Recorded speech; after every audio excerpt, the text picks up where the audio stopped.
កូន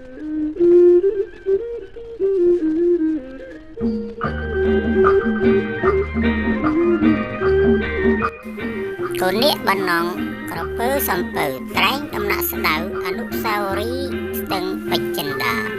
ទាំងនេះជាឈ្មោះភូមិផងច្រឡងដងភ្នំជំរុំបុព្វតាដែលនរណាក៏ស្គាល់ដែរថាឈ្មោះភូមិទាំងនេះរីបណ្ដាក់តាមបណ្ដោយផ្លូវជាតិលេខ57ពីបាត់ដំបងទៅដល់ខេត្តតៃលិនហើយជាការបកស្រាយរាយរាប់នៃគំនូរទុកសោករបស់លោកជាសវឿនដូចតទៅ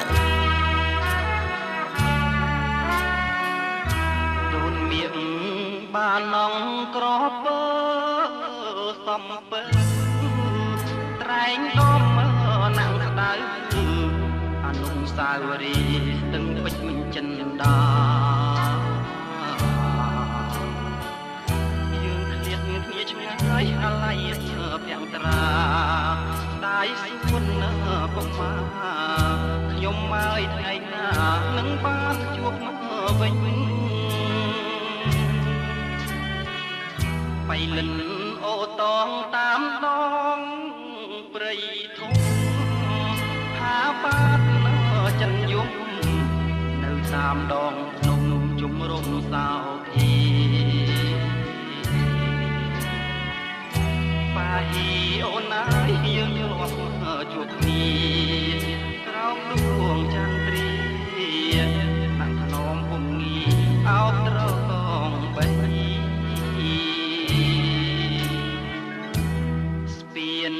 យល់បាការាប់នាំស្រីទៅនំយ៉ាតចាំនៅពីងពេជ្រមេត្រីពីងដែលកូនស្បត់ថាស្ម័គ្រទាំងក្តី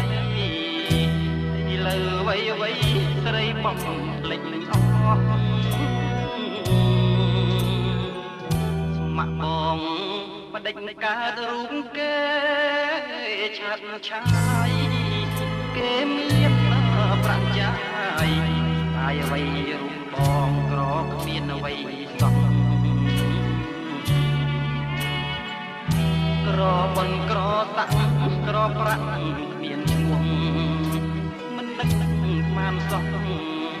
ណែហាដែលស្មងប្រែជាអស់សងខឹម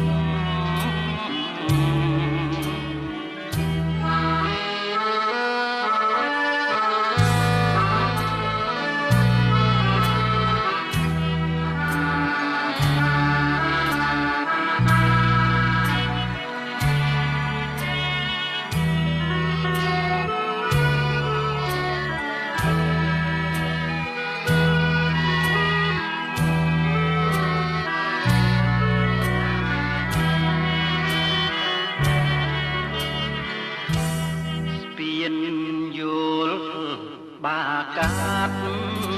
រាប់នាំស្រីទៅនំយ៉ាតចាំនៅពីងពេជ្រមេត្រី